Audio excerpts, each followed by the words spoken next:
Welcome to Fast Effect Double Speed Magic the Gathering from ELD's Time Vault Games in Bellingham, Mass. Here we have, I'm actually on camera with Dredge versus Craig playing PO. I'm actually on the left side of the screen here. The marquee is reversed. So we've been playing around with the camera throughout different iterations of our feature match area. PO, a deck that very much kind of lines up with the type of things that I've played in Vintage for most of my Vintage playing years, which is pretty much all of my time playing Magic. Gone from playing very seriously with Miracle Grow in the late 90s, early 2000s, right around, what would that be, when Plane Shift came out, Invasion, Plane Shift. Was really when that deck started to take off, and Serum Powder continues to dig, trying to find a Bizarre Baghdad, but going from Gush to Thirst for Knowledge decks to Gifts Ungiven, back to Gush. PO now the most powerful unrestricted draw engine. For a little while, Narset was also a potential 4 of. She is now restricted. And the Bizarre Baghdad is found. That is how this deck works. You literally mull until you hit Bizarre. Occasionally you miss. Those are not much of a game. We've got Unmask prior to activating Bizarre. And it's going to be a Force of Will. Now we're going to activate Bizarre.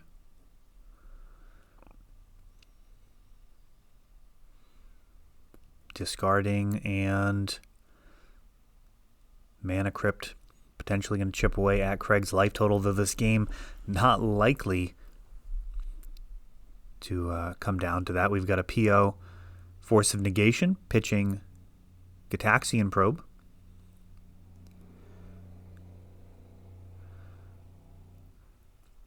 Activate Bizarre during the upkeep, Dredge for the draw step, and no business there. Gonna probably need to hit some Narcomoebas to have much play here. Those will allow Flashback Cabal Therapy, possibly Dread Return, and get some bodies as well. Icarid's going to help out a little bit with that here.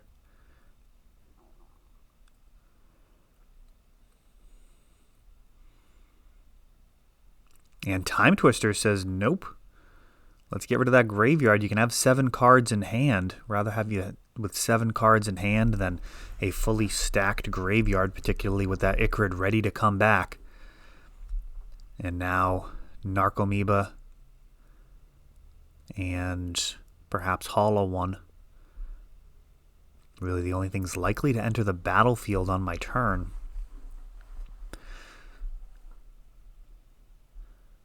Prized Amalgam during the end step, a possibility.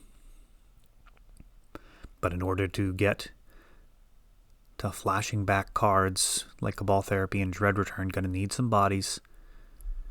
And of course, Craig just drew 7 cards with a very dangerous deck, so passing the turn also not super likely.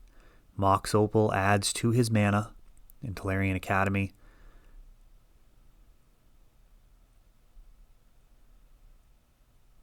Force of Negation, Brainstorm in response, so we're fighting over Teferi right now.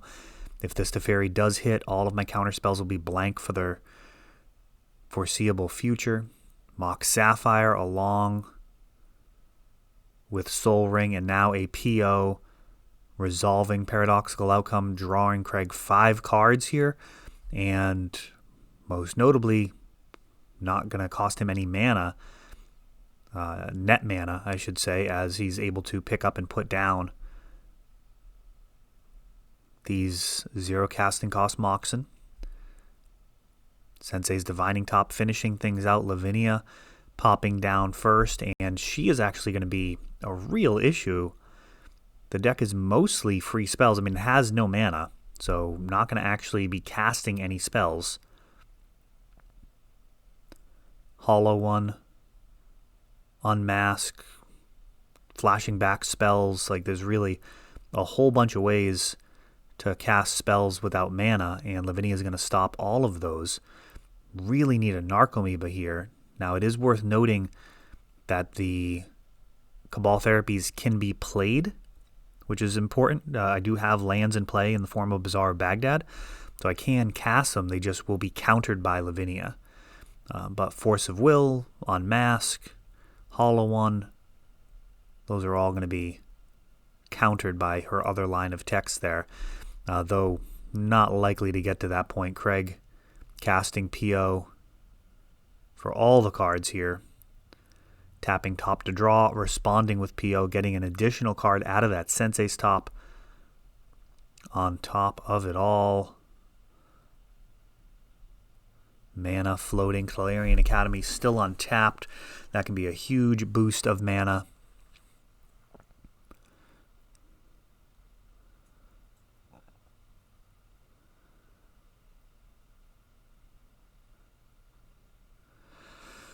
So many zero casting cost artifacts. From here, he should be all set. Really just got to find a kill condition. He's drawn so many cards. Mox Opals switching out. They are legendary. So helpful in getting the blue mana that this deck needs. And Demonic Tutor, and that should be a wrap from here. Let's see how he's actually going to get the kill. And he's going to opt for Brain Freeze. And that is going to do it. Brain Freeze likely plus Ancestral. I don't know if he actually showed that. But Dredge going to go to 0 cards there. Left in the library. Not going to be able to win from there. Not really worth a sideboard card to contend with that particular win condition, though it has been in the past. Cards like Blightsteel Colossus could be played as a singleton card in a list. That way, if you did get Painter Servant plus Grindstone trying to knock you out of the game by milling you, you'd actually end up with a single card left in your library and be able to just kill them on your next turn. That was spicy tech for a little while, but we are so far past that. At this point, Painter Grindstone, really not a premier vintage strategy, kind of a fringe legacy strategy at this point, but certainly not a big enough percentage of the field that you'd ever consider wasting a sideboard slot specifically for that matchup. Paradoxical Outcome, on the other hand, very big percentage of the metagame, relatively speaking, I suppose. I mean, it's not like it was, I don't think it's like 25% like it used to be with Gush. I'm not actually sure why PO hasn't been a higher percentage in general. It's pretty fun to play. I have got to take it out for a few tournaments. I've mostly been playing other stuff. I don't know. It just doesn't seem to be played quite as much as we used to see out of the Gush Workshop era, where it was like literally 25% of the metagame was Gush, 25% was Workshops. Yeah, it looks like according to MTG Top 8, about 16% of the meta right now is PO, and about 11% being Dredge, with 15% being Mud. Whole bunch of Xerox strategies, survival of the fittest, planeswalker control. There are a lot of different decks in Vintage right now. Perhaps more than there have been in certain eras. We've got a Bazaar activating, following up with an Unmask, and a whole lot of power in that hand. Lavinia needs to be taken, leaving Narset, which feels pretty bad. Narset unable to be cast on that first turn, despite having 3 mana, needing the double blue. During the upkeep, Dredging, hitting 4, including Narcomoeba. That's going to trigger this prized amalgam. And now, dredging a little bit more. These shambling shells helping out. They are necessary. Just to have the extra dredgers. Now that Grave Troll's gone, it's also green, enabling Force of Vigor, and it's black, allowing for Unmask. So card kind of does a lot of things. I mean, not particularly well, but I mean, it does them. You know, being able to be pitched to Force is kind of the old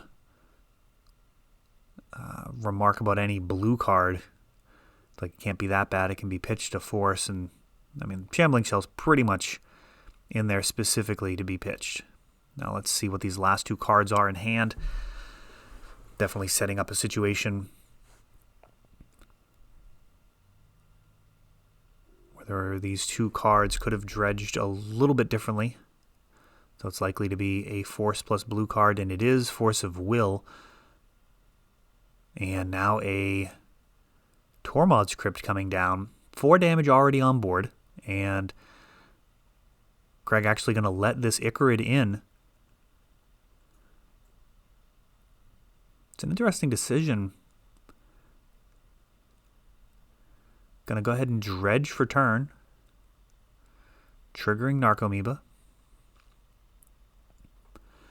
Definitely want bodies on board for when you go to rebuild. If you can get a bridge from below or two into the bin and start sacking some guys to shred their hand,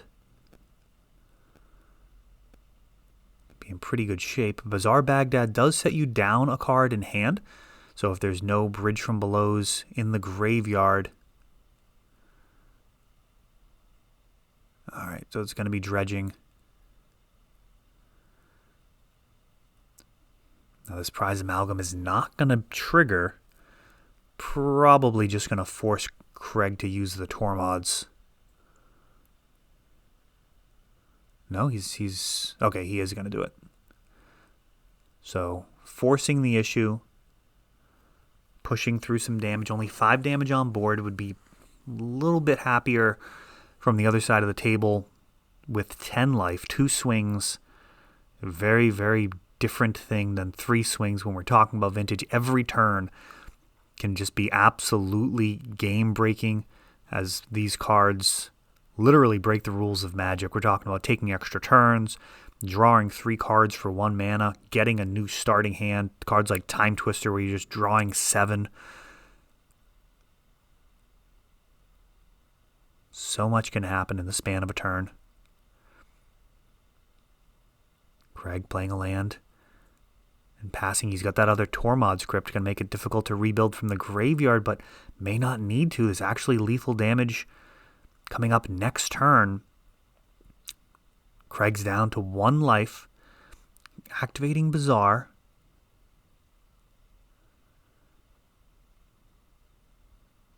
Cabal Therapy going into the graveyard and now sacrificing.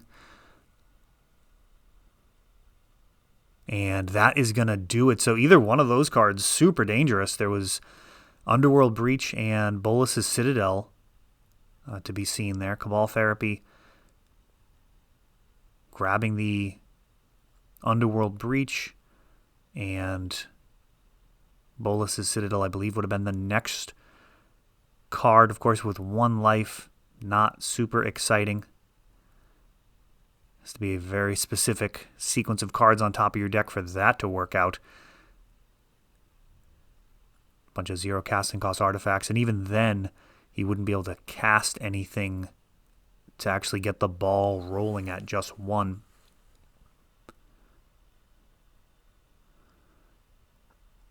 So Cabal Therapy coming in at the last second there, and potentially I'd have to go back. I'd have to think through exactly what he had left in that graveyard.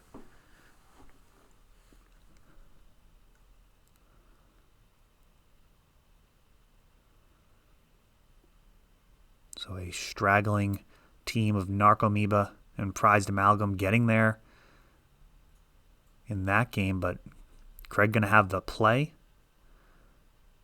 A lot of very potent cards on the first turn. Of course, Craig can just literally win the game on the first turn with this deck. A ton of fast mana plus a paradoxical outcome. Can generally chain into more POs and just completely run away with the game, if not win on turn 1. But we're going to have to look out for things like Lavinia, multiple Tormod's Crypts, Anything that's going to stop the graveyard is a real risk. And here's the mulligan. That is what the deck does. You mull until you hit Bazaar. When you're using Serum Powder, very often you end up hitting multiple Bazaars when you're able to exile 7 or 14 cards.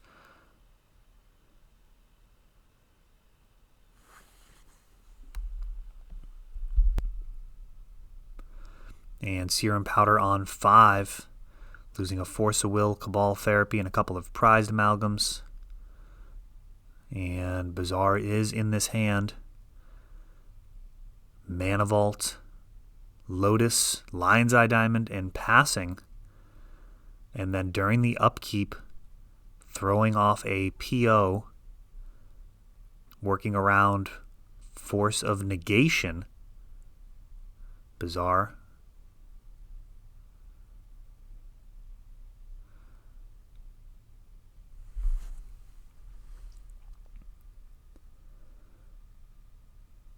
And now Unmask pitching Prized Amalgam.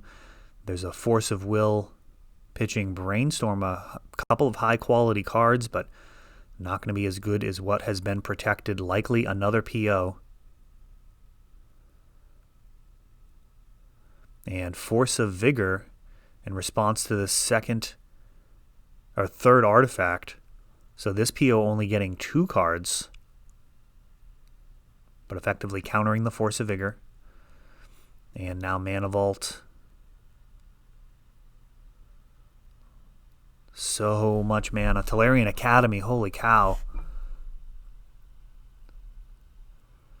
Sensei's Divining Top, and he's going to look.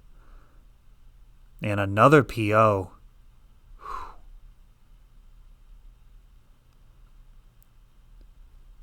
6 blue, tap to draw. Go ahead and draw 5 more.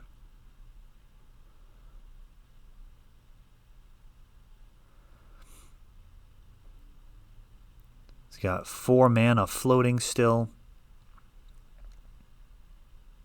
All blue.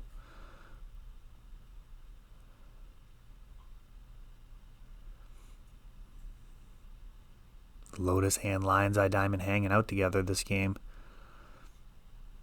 And Vamp Tutor, and that is going to do it. Vamp Tutor can get any card he wants on top. It's almost pick your own adventure from here. Underworld Breach would allow for replaying of Paradoxical Outcome. And we'll see if he has anything else in his hand. So he's tapping to draw that card off of Vamp Tutor. Mana Vault. There's the Breach.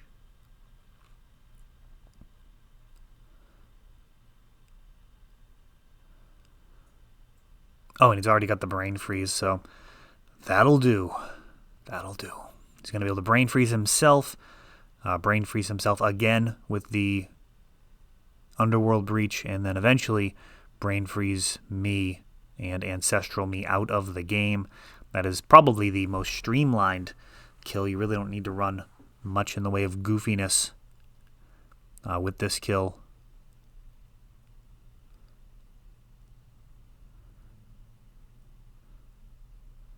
So the entire library going into the graveyard. And Lotus is able to be replayed repeatedly if you do need the extra mana, which he might not have even needed the extra. He had so much from Academy. But replaying Lotus and Brain Freeze and then eventually Ancestral takes that one down. So PO showing some incredibly powerful plays. That is all for this one, but don't worry, there is a lot more. You can check out our older videos, and we're always putting out new videos from ELD's Time Vault Games in Bellingham, Massachusetts. If you want to help the channel, of course, you can like, subscribe, share, tap that notification bell so you can know the next time our new videos come out. Thanks for watching.